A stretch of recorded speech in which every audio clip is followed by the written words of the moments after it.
Hello everybody, this is Nidhi and I am a second year law student in Law College Dehradun, Faculty of Uttaranchal University. The topic which I am going to discuss here today is administrative discretion, in which I'll be covering the meaning, historical background, reasons for the growth and development of administrative discretion in Indian system and Indian constitution, and lastly, limitations over administrative discretion. So, starting with a bit of introduction, as we all know that most of the countries in the world adopted the concept of social welfare state after removing the concept of laissez-faire state. With this effect, a lot of discretion conferred on the administration. Many times, administration requires specific knowledge and instant decision power to perform their duties. So, it is necessary that the right to take instant decision must be conferred on the administrative authorities so that they can act according to the circumstances and can make early decisions.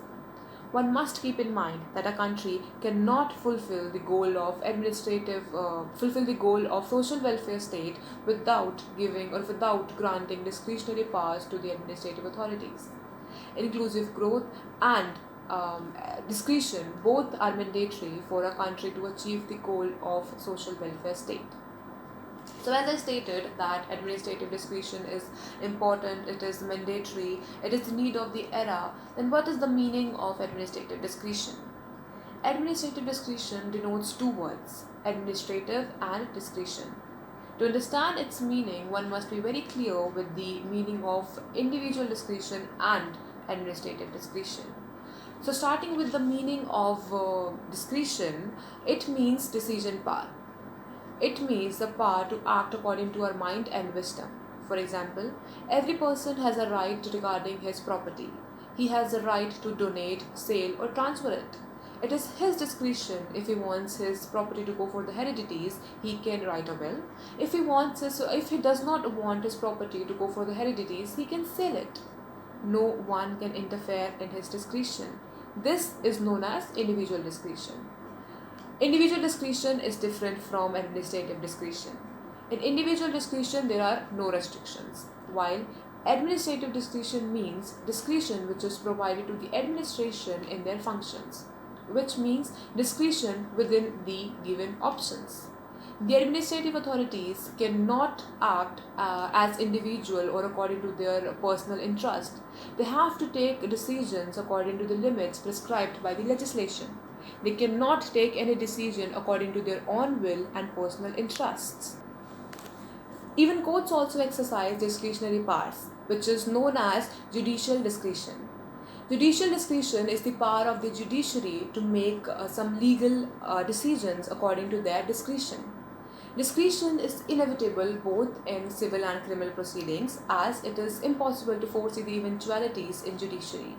That is why judges are conferred with discretionary powers to take decisions so that they can decide a case justly and according to the facts and circumstances.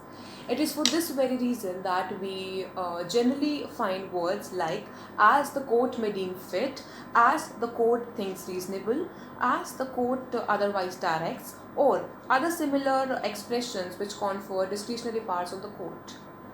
These expressions shows that court has unbridled power to decide a case according to his subjective satisfaction. So with this we can conclude that administrative discretion means to choose an option from the given options on the basis of reason and argument. It must not be based on personal interest. I would also like to quote some definitions prescribed by philosophers like Lord Coke and Justice Frankfurter. So, according to Lord Coke, discretion is a science to understand the difference between truth and untruth, right and wrong, reasonableness and unreasonableness. Whereas Justice Frankfurter said, discretion without a criteria of exercise is authorization of arbitrariness. It means discretion is choosing one option from amongst alternatives. These alternatives must be based on reasons and justice, not according to personal will. So now switching over to the historical background of administrative discretion, as administrative actions can be of two types, ministerial and discretionary. Ministerial actions are those in which administrative authorities have to perform their duties in a particular way. They have to act in a certain and specified in a specified way, and there is no rule to make choices. Authority has to act in a fixed way as prescribed by the laws and statutes. Whereas, on the other hand, administrative authorities have the right to act or not to act, or to act in one way or the other. This is known as discretionary powers. When the word may is used by the legislature before explaining the powers of administration, is known as discretionary powers. However, this concept was criticized by Professor Dicey. He states or he thinks that discretionary powers indicates inequality, discrimination, and arbitrariness, which is why ministerial powers were always prioritized over discretionary powers. But later on, due to the sudden rise of socio-economic and typical problems, the scope of ministerial powers started shrinking and the scope of discretionary powers increased. With this effect, the discretionary power to make rules and to choose the time and place to enforce those rules is conferred to the government by the legislature. So now switching over to the reasons behind the development of discretionary powers. Firstly, in present time, administration face difficult and different problems which cannot be solved by a single rule. Secondly, most of those problems are new and arise for the first time, so a general rule cannot be applied against those problems because they don't have sufficient experience.